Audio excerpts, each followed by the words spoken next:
You're watching SKST Radio. Well, welcome to SKST Radio. You're tuned in to Real Talk with Grayson and friends. And today is a special day. We have a special guest that is going to be joining us today. We have Miss Chloe Traicos, and I hope I'm saying her name right. Chloe is a film writer.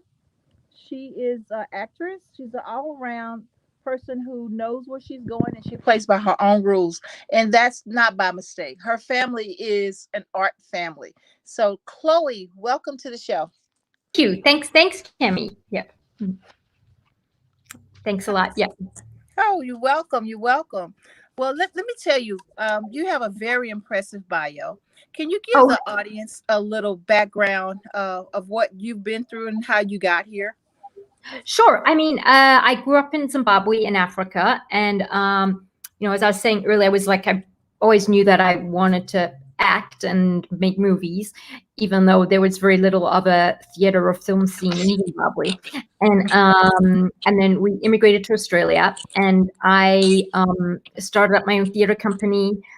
And then I was, going to auditions and stuff, but the industry in Australia is very tough, especially if you're a woman. So I started writing my own scripts and made 2 movies over there, came over here, came to LA, and made a movie here called Devil's Cove that, we had a little theatrical release, and now it's online. And then this movie introduced me today as my love project, you could say, that I came over to LA with.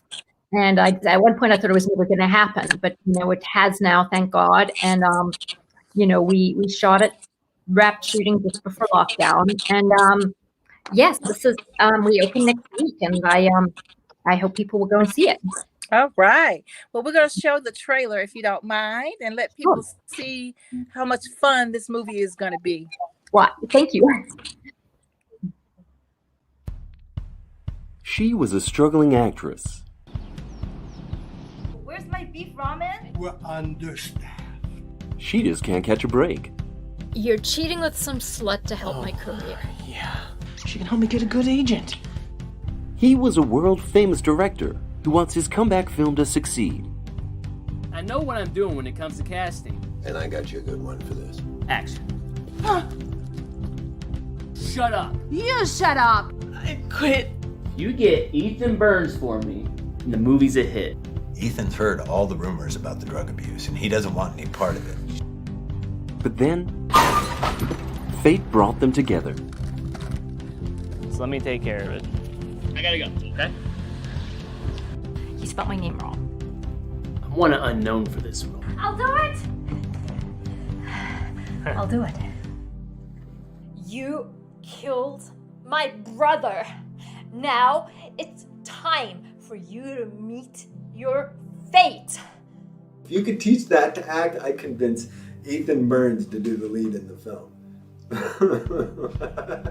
Can he turn the world's worst actor into a star? What the hell are you doing? In just 1 week? Punching. Yeah, just don't. Vengeance is mine. Is it? I feel like the bag's winning here. Now it's time for you to fate. She is so bad. He's gotta be fucking her. Think of that low-life scum who dumped you. Imagine the way he looks at her. Like he never looked at you. Cut! I love you. Cut! A story about love.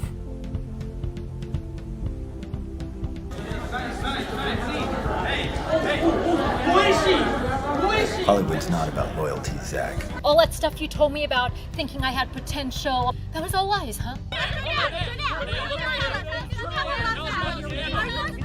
And growth. People work in a cafe. With the flavors, we have customers. I got it. I suppose you could get me some accuracy in your movies. You tend to lean away from it. How do you feel about Zach's affair with his new leading lady? Acting is acting.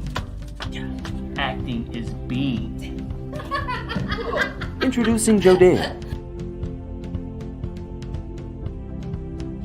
You ever see a film called Born in Vegas? That is the worst acting ever. Have you seen it?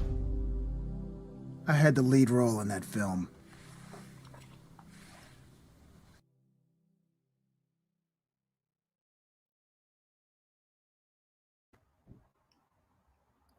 Yeah.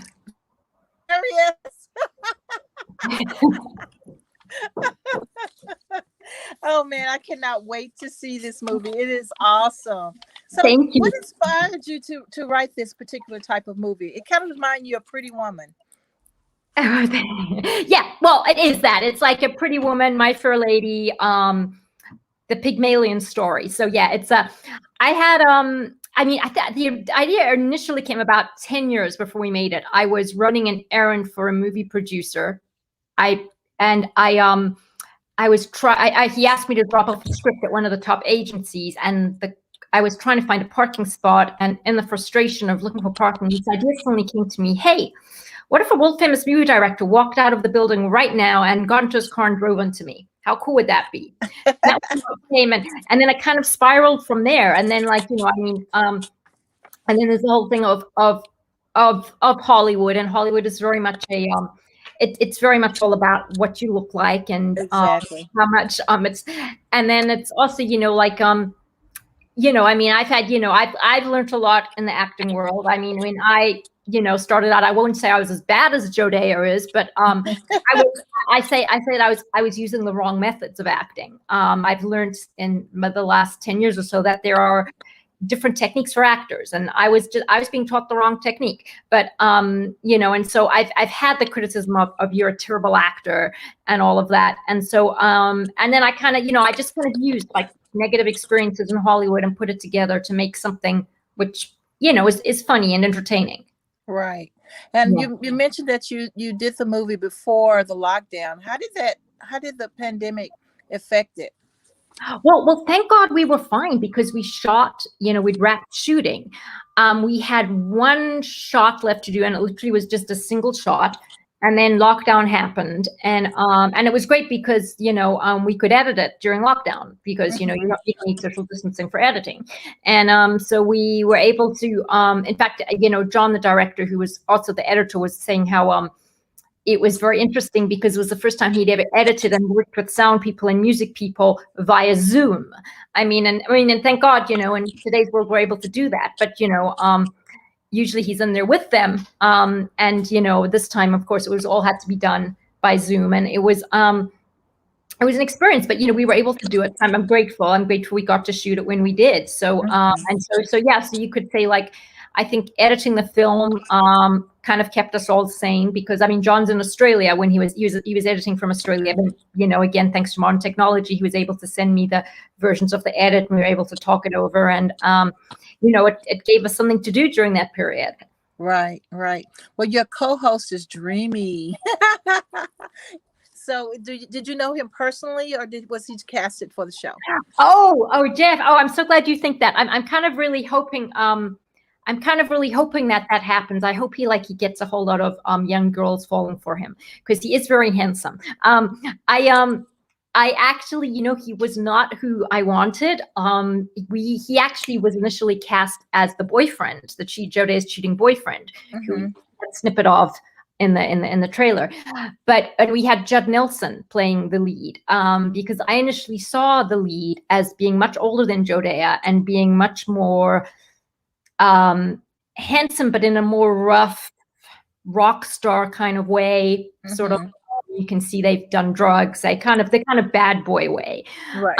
And so, Judd was going to play the role, but he got held up on a shoot in Europe that got delayed. And we were pushed for our shoot because John had come out from Australia. He was on a visa. We only had him for a limited time because he was shooting other stuff back in Australia. And we couldn't wait. So John said to me, let's audition the guy who we were going to cast as Greg, the boyfriend role. And I was like, no, he's got totally the wrong look. He's way too good looking. I don't see Zach as being that good looking.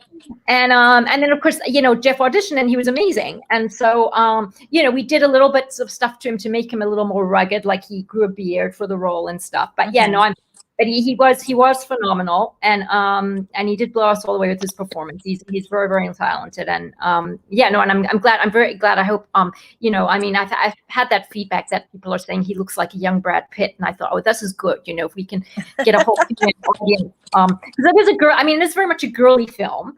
Although I know I've had a lot of feedback from guys who've seen it who like it as well. But I think, you know, I think girls are kind of our target audience. So yeah.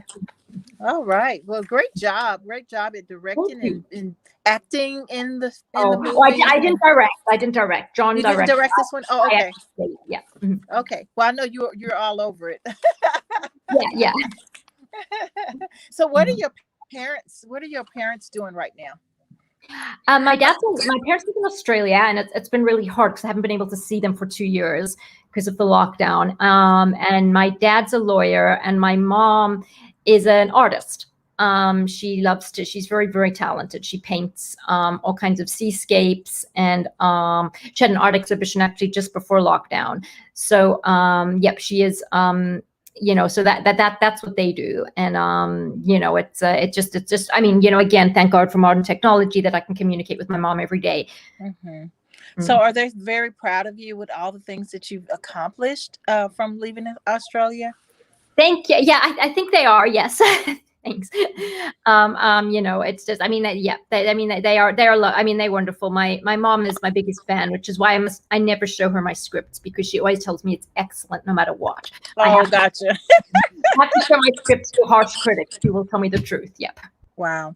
So if you could inspire a writer, actress, artist such as yourself, what would you say? What type of nuggets could you give to them? I would say do this if you absolutely have to do it. It's a very, very hard process. And I would say you just have to do it for yourself. You have to go ahead and do it, because nobody's going to come and give it to you. It's like it doesn't work that way. And it's kind of like you, especially when you're starting out, you have to literally just take every opportunity you get. And we were, I mean, the cast we had with that were amazing. We had some, and when you see the finished product, you'll see there were some little roles for, like, there's a teenage boy, and the kid we got was just amazing. And he came, drove out to Santa Clarita for the shoot, just an absolute sweetheart. And but there were two other kids who I offered the roles to, and they both responded by saying, "Oh, I can't get to Santa Clarita." And I'm kind of like, well, okay, sorry, then the role goes to someone else, because it's kind of like, when you're starting out, you can't be a diva. You literally have to take everything and do everything. And and that's the best advice I can give people. You know, it's like get yourself out there, get a reel happening. And if you have to write your own stuff, you know, do it. But just get yourself out there. Right.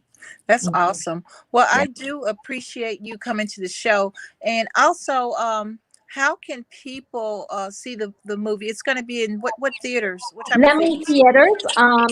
Opening June 4th, and they also are screening virtually. They have physical theaters in California and New York, I think, but they have virtual screenings everywhere else in the U.S. So if you go to the Lamley Theater site, you can watch it wherever you are in America. Okay, great. Yeah.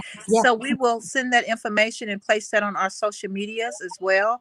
And we will make sure that everyone sees this cool trailer. I'm very excited to meet you. Thank you so much for being on the show.